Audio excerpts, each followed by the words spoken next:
ሰላምና ጤናን ፍቅርን በረከትን ያድልኝ ክብራትና ክብራን ኢሳርስ ቤተሰቦቼ በድጋሚ ተገናኝተናል። ዶክተር ቴዎድሮስ አድሃኖም አንድ ይዘውት የመጡት ሐሳብ አለ። ትላንትና በኢትዮጵያ ደረጃ በጣም አነጋጋሪ የሆነ ሐሳብ ነው። ይሄን ሐሳብ በተመለከተ እንግዲህ ምን ብለው ነው በኢትዮጵያ ፖለቲካ ላይ ወይም ኢትዮጵያውን ባለችበት ሁኔታ ላይ እንደገናስ የሳቸው ሐሳብን የተቹ ያብጠለጠሉ እንዲሁም ደግሞ ድጋፍ የሰጡ ኢትዮጵያውያንንም አስተያየቶቻቸውን በየሚዲያው ላይ ተበተነው ሰብስቤ ያለው እሱን በዚህ ፕሮግራም ላይ አሰማችኋለሁ። ሌላኛው እርሶስ ምንድነው ኢሳርስ ቤተሰቦቻችን ይሄንን ስትሰሙስ እናንተስ ምን ተሰማችሁ የሚለውን ወይ ደግሞ ምንድነው አስተያየታችሁ የሚለውን ለመስማት በጣም ጓጉቻለሁ። በዚህ ፕሮግራም ላይ እነዚህን ሐሳቦች ይዤላችሁ መቅረብ ወድጃለሁ።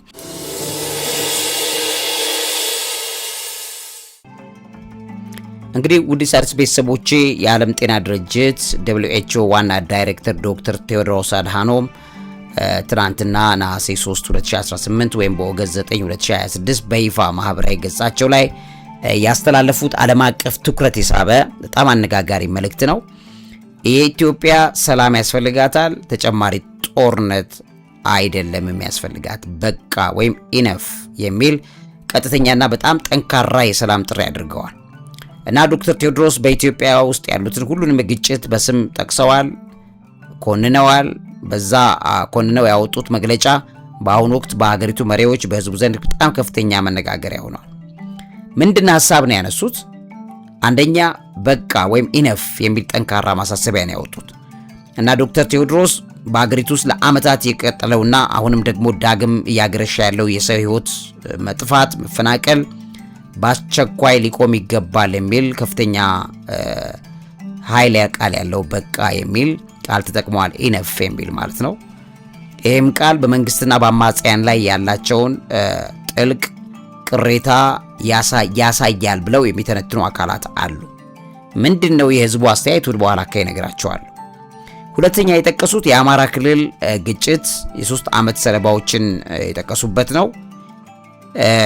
በአማራ ክልል በፋኖ ታጣቂ በፌደራል መንግስት መካከል እንግዲህ ለ3 ዓመታት የዘለቀው የታጠቀ ኃይል ግጭት የቁጥር ስፍር የሌላቸው ንጹሃን ዜጎችን ህይወት እንደቀጠፈ በይፋ የገለጹበት ነውና ይህን ግጭት ለብቻው ነጥሎ ማውጣታቸው የችግሩን አሳሳቢነት ያሳያል የሚል አለ።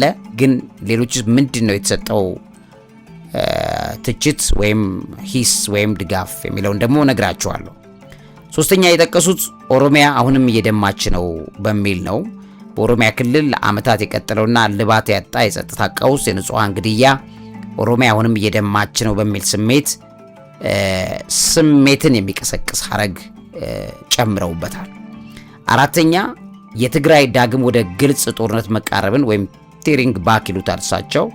ይህንንም ጠቅሰዋል እና በትግራይ ክልል በተለይም በምዕራብ በራእያ ግንባርም ጭምር የታየውን አዲስ ወታደራዊ እንቅስቃሴ ፍጥጫ ተከትሎ ክልሉ ዳግም ወደ ግልጽ ጦርነት እየተንደረደረ መሆኑን በሚያመላክት ደረጃ አስጠንቅቀዋል።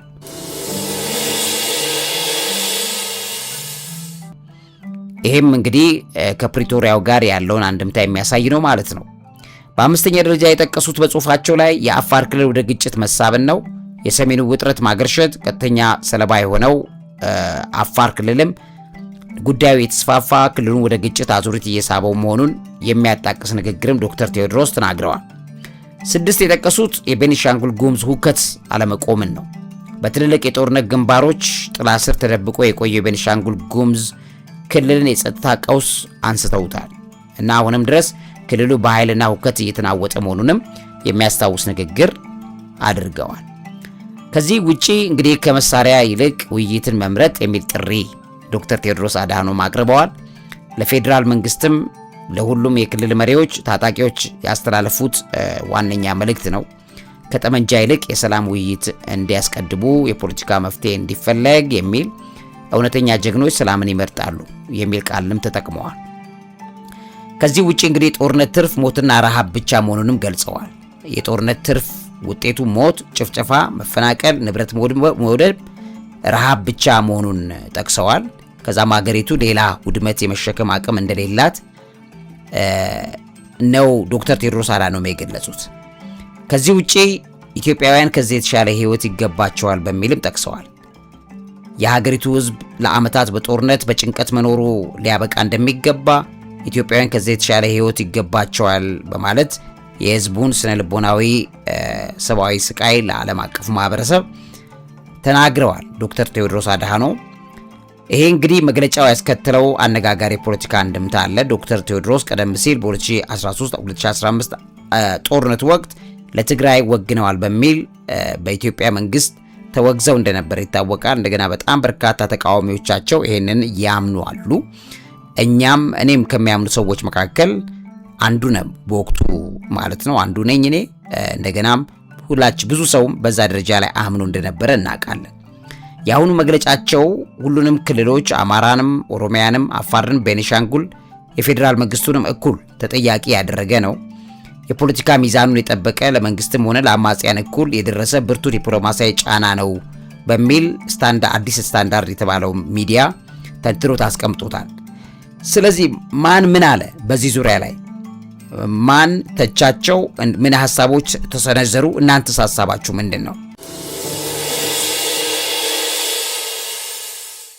እንግዲህ ውድ ቤተሰቦቼ አንደኛው መግለጫውን የደገፉና ሚዛናዊ ነው ያሉ ወገኖች በየሶሻል ሚዲያው ላይ ተስተውለዋል። ሁሉንም ማካተት የሚለውን ነገር የወደደላቸው ሰዎች አሉ።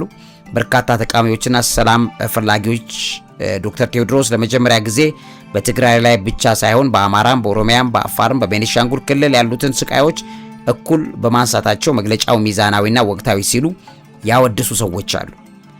ሌላው የህዝብ ድምጽ ነው ባዮችም አሉ። በቃ የሚለው ኢነፍ የሚለውን ቃል በአሁኑ ወቅት የጦርነት ሰለባ ለሆነውና ሰላም ለናፈቀው መላው ኢትዮጵያዊ ህዝብ እውነተኛ የልብ ትርታና ድምጽ ነው በማለት ድጋፋቸውን የገለጹላቸው ሰዎች አሉ።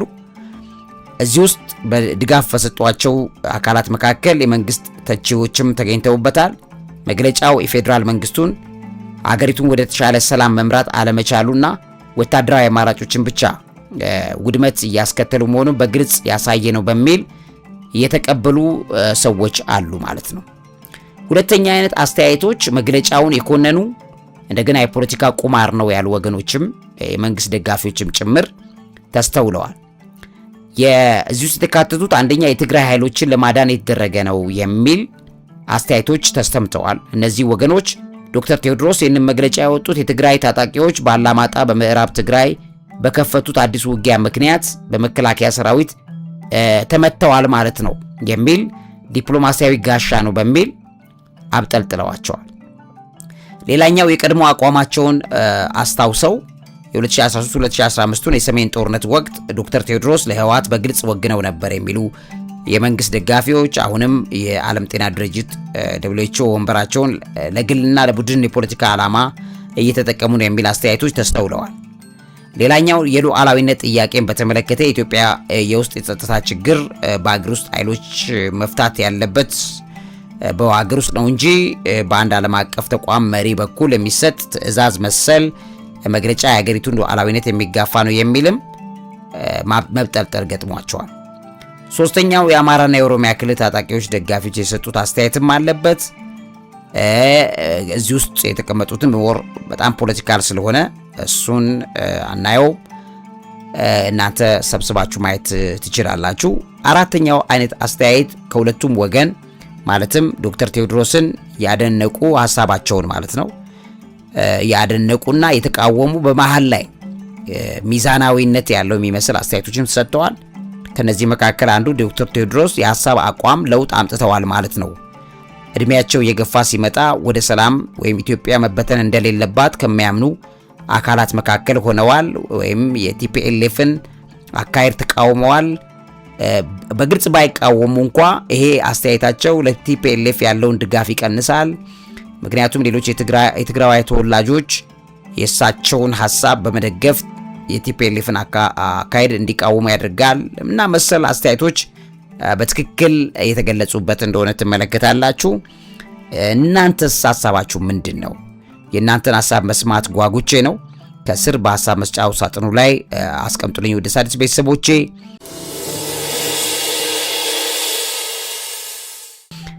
ሌላው በጣም በሚገርም ሁኔታ ባለፈው ቅዳሜ እንግዲህ 5ኛ ዙር ያሳተምኩት ወይም የአምስተኛው መጽሐፌ ደህና ነኝ እግዚአብሔር ይመስገን መጽሐፍ ለሁለተኛ ዙር ያለውን ህትመት አስመርቄዋለሁ። የመጀመሪያ ዙር ህትመት አልቋል። ሁለተኛውን ዙር አስመርቄዋለሁ። በጣም ተደስቻለሁ በፕሮግራሙ። እንግዲህ በጣም ብዙ ሰዎች ነበሩበት። የሀገራችን በጣም ትልቅ የጥበብ ሰው አቶ አያልነ ሙላቱ በፕሮግራሙ ላይ ነበሩ። መምህር ተስፋዬ አበራ፣ መምህር ደረጀ ነጋሽ ዘወይንዬ በፕሮግራሙ ላይ ነበሩ። ፕሮፌሰር ዝናቡ አበራ እንደገናም ደግሞ ዶክተር ፍርዳወቅ ማሞ በፕሮግራሙ ላይ ተገኝተው አስገራሚ ሐሳባቸውን ገልጸዋል።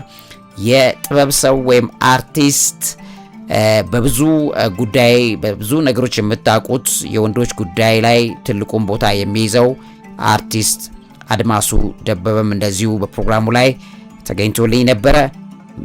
እንደገና ጆሲ ኢን ዘ ሃውስ በጣም ደስ ብሎኛል ጆሲ ስለተገኘልኝ። በጣም በርካታ ሰዎች ነበሩበት ፕሮግራሙ ላይ። በእርግጥ የተመጠኑ ሰዎችን ጥሪ ያደረኩበት የነበረ ፕሮግራም በጣም ብዙ ሰውም አዳራሹ ስለማይችል በሚል ብዙ ማስታወቂያ ያልሰራውበት ፕሮግራም ነው። ግን በጣም ብዙ የሣድስ ቤተሰቦችም ተገኝተዋል። በጣም ደስ ብሎኛል። በዚህ ፕሮግራም ላይ እንግዲህ ስለ አብራችሁን ስለቆያችሁ እግዚአብሔር ያክብርልኝ።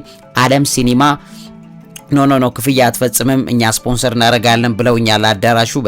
በጣም እግዚአብሔር ያክብርልኝ። ከዛ ውጪ ውድ የሣድስ ቤተሰቦቼ መስፍን ቁርጥ መጽሐፉን በ60 ሺህ ብር ጨረታ አሸንፎ ወስዷል። ሌሎችም በጣም በርካታ ሰዎች አብረው የነበሩ ሁሉንም እግዚአብሔር ያክብርልኝ ማለት ወዳለሁ። ወደ ፕሮግራሙ ልለፍ። እውቀት ታላቁ እግዚአብሔርን ታከብራለች።